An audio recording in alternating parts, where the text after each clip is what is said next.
Social media can be an incredibly valuable tool in the way that you promote your community radio station. But one thing that you've always got to bear in mind when using social media for community radio is the reason why the users are on the social media platforms in the first place. For most people, they want social media to be a positive place, and that means it's a place where they can have some fun and read something that's going to make them laugh or smile. We can use this to our advantage. As much as we want to use social media to share content and tell people what's going on with the radio station, content that's humorous or motivational tends to get more engagement and more likes than any other type of content. So in this quick how-to video, we're going to look at a few tools online that can help you create content that's going to put a smile on your listeners' faces and make them want to engage more with your community radio station. Studies that have been conducted on social media have found that social media posts that contain images always perform better than posts that are purely text, and there's a number of reasons for this. One, they engage people in a slightly different way. Rather than needing to read and understand, they can immediately see what's being talked about and they can decide how they feel about the post from that. The other reason is that images tend to dominate the page. If you look at your social media feed, you will see that as you scroll down, posts that contain some kind of content, whether that be image or video, will take up much more of the room on the page rather than just text, so it's going to get people's attention. Let's look at some ways that we can create our own image content with very little work. The first thing that I want to show you is the use of GIFs. GIFs have become much more prominent in Facebook and Twitter recently just because the platforms have adapted to allow them to be auto-played. That means rather than somebody clicking on it and having to go to a different site, the GIF itself will play within the social media platform. Let me give you an example. Twitter recently gave users the ability to pull GIFs directly from Twitter into their posts, and this is very simple to do. If we click to type a post, you'll notice now that there's actually a GIF button underneath the post, and if we click on this, it will allow you to type in the emotion that you want to put across. So let's say for example you're talking about a show on your community radio station. We might want something that's music or dance related, so let's type in dance. What Twitter is doing now is looking through its database of GIF images for images that have been tagged with the word dance. We can pick any of these we want to actually be displayed as part of our post. So if we were to select this one at the top and then add some text,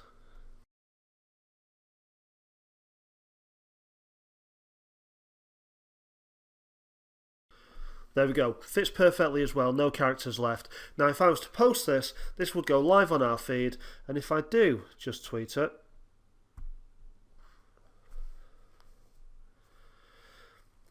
then you can see immediately how much of the page that actually takes up, a really dominating image. Facebook works in a very similar way, where you can embed the images into the post. However, Facebook don't have their own bank of images to be able to use. So what we have to do for Facebook is to use a different site called Giphy. And on Giphy they have thousands of different GIFs that you can embed into your post.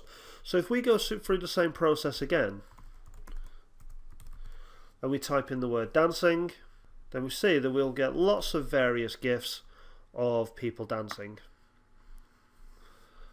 So all we do is we scroll through to pick one that we like. This is an interesting one. So if I click on this, it will take us to the full GIF. So now, to move this across into Facebook, I just copy and paste the link at the top of the page. We go back into Facebook, paste the image in, and that puts that GIF directly into your Facebook page. So now again, we can add whichever text we want to. Now you think about how this could apply to your community radio station, but what I want you to see is just how dominating of the page that post is. When it's in the stream of both your social media feeds, when people scroll past that, they're going to see it and they're going to pay attention.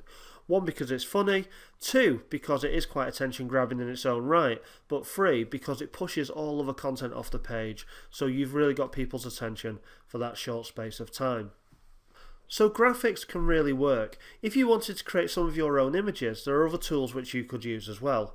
One fantastic tool is a tool called Meme Generator. Now Meme Generator, if you're familiar with the term meme means to go viral. So you can create your own content intended to go viral. And if you're a regular user of social media, you will recognise some of these meme images and the meanings that they have. Now if we click on the create button and then go down to create a meme image. What this will do is give us a selection of the most popular memes that are out there at the moment, and we can see them all listed at the bottom here. Certain ones are recognisable. You'll recognise Grumpy Cat down here at the bottom. This is if you've got something to say that you don't like about the world, that can be used. This is Success Kid, which is when something positive has happened or something that you want to shout about. So if you're skeptical, then we use Futurama Fry, and if it's something thoughtful, then we've got the Velociraptor, which can be used. So, very quickly, if we use Success Kid, if you've had a particularly successful year for community radio station, then you can put a very quick image together here, which could say something along the lines of this. So, very nice simple image that you can create. It gets your message across in the way that you want to, but it just does it in a slightly more creative way, something that's going to get people's attention. If you like this, if you then want to go with it, you click the generate button, and then that gives you a JPEG which you can then upload to your social media feed. So again, just a slightly different way to get people's attention. If you want something that's a bit more stylistic, then we can use Canva. Canva is a graphic design program which is mostly free to use. If you wanted to create an image for Facebook, we can go here to the Facebook post, and they've actually created a template which is the perfect size. They've actually created a template which is the perfect size to fit into Facebook. This means that when you see the images that are overstretched and don't quite fit, or you can't see the whole image, you're not going to get that using Canva because they're designed to be the perfect size. And as you can see down the side, we've got lots of free templates that we can use to create an image. We simply click one, and then we can edit this in any way we want to.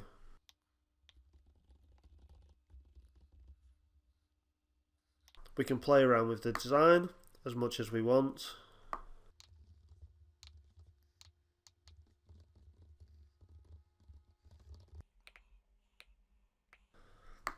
And there we've got another image that we could post to social media. Now, if you think about the way that people are going to be viewing your channels, you might want to talk about guests that you've had on the studio. Perhaps you've had somebody quite prominent that said something that you want people to be aware of.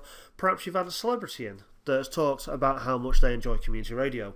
Rather than just saying this on your social media channels, turn it into a simple image like this gives it much more effect. And you're much more likely to see that your image gets shared to different accounts, which means you're extending the reach of your community radio station. So it's a great technique for using content that you want to promote, but putting it across to people in a slightly different way. Now, if you want to be really creative, one of the things that you could use is a website which I really like called Fake iPhone Text Generator. And no doubt you'll be familiar with these. Again, if you use social media, you see lots of these conversations that have taken place on mobile phones, and they've been posted to the internet because they've made people laugh. So using this site, fakephonetext.com, we can edit this to say whatever we want it to say. So let's have a play around with the text. As you can see, we can change who the message comes from.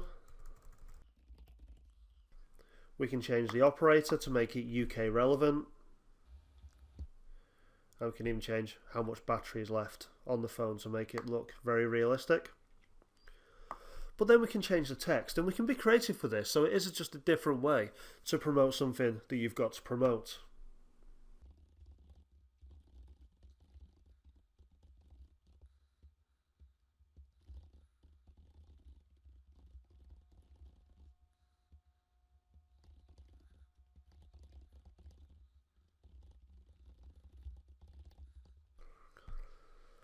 So as you can see, it's nothing serious, it's just a way to have a little bit of fun with your content, to put something out there that's going to get people's attention in a slightly different way. Now if I just scroll down, you can see there's an option there to be able to download the image, and again you could download this as a JPEG that you could post to your social media channels. So there are lots of ways that we can be really creative with our content for social media, but if we tap into that idea that most people use social media because they want something fun, they want to engage with people, they want something that's a little bit different, then you can really stand out from your competitors by giving people exactly what they want.